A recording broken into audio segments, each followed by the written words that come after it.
Okay, so it's been a little while since I've done a video. I've been pretty busy with gigs and that kind of thing. But I just want to show you a couple of new things that I've gotten for my guitar rig. First update, I suppose, is one that came first was I got this thing. It's a Marshall JCM 2000 DSL 100,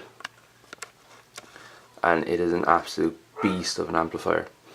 100 watt all valve, you know the story. I got the 4x12 for it as well.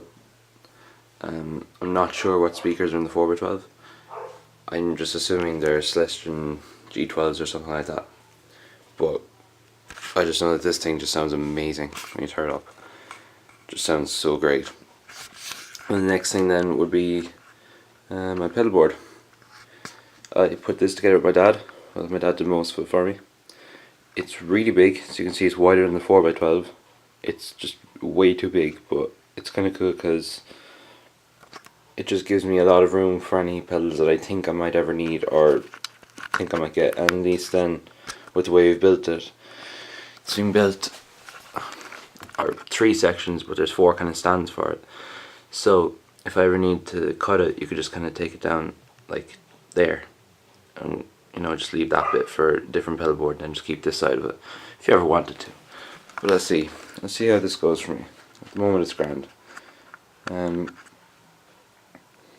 And yeah, these are the pedals here. They're just in front of my amp. These are what's going into the front end. Regular Crybaby. Even though not Crybaby. Boss Turbo Distortion. And then after that it comes up to my ME25. I'm going to use that until I get another delay pedal and reverb. It basically just has a couple of presets for clean, so that's why it's still in front of the amp and not in the effects loop. But I also have some kind of compressor settings and some EQ settings on it as well for that you would use with a bit of crunch in front of the amp.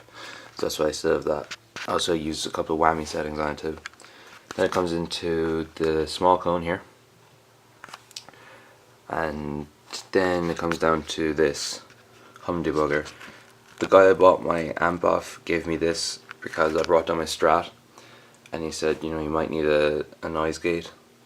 And to be honest, I'm not really too fond of this because it doesn't do anything, in my opinion, which I was kind of surprised about because I really love my small clone, my Pog, and they're both electro-harmonic, so I was really surprised about that. But what are you gonna do?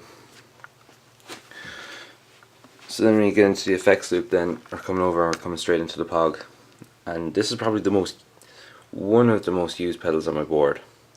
Probably that and the Reed Echo, or the ME, probably any of those 3 anyway. But we come from this then into, this is a new one as well, is my Super Phaser. I just found this in a music shop in Bray, and of course then into the Reed Echo. And then from there I will be patching it up to my looper, but I don't have any patch cables. This is probably the longest one I have, and I still have to replace that to go under the board because it keeps clipping under the foot switch here for the Boss. And the same with here, because it's just really annoying having the pedals being twisted just like that. So I'll have to see about getting patch cables for that. I have no long patch cables, which is really annoying because I can't use the looper, so that's really annoying. But anyway, and then the only ones I have are just gammy white ones or red ones, all those multicolour ones. I hate them passionately. And actually what's connecting me and the turbo distortion is just a coiled up cable. It's just a guitar cable. I have it all coiled up underneath, and then just a foot switch for the amp. So that's basically it for the minute. That's the pedal board. The 2 newest additions are the Phaser and the DS2. I got them a couple of weeks ago, maybe about a week, 2 weeks ago. And yeah, they're the ones, I'm using them quite a lot actually, surprisingly enough. I didn't think I would, but I ended up using them a lot. These are the only patch cables I have.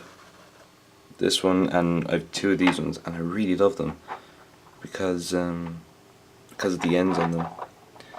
The metal ends are so nice as compared to like these.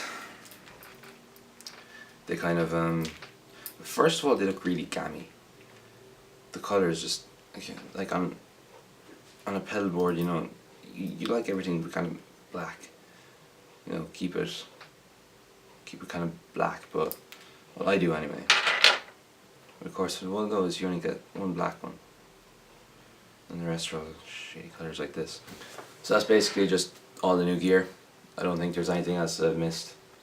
Cheers, guys.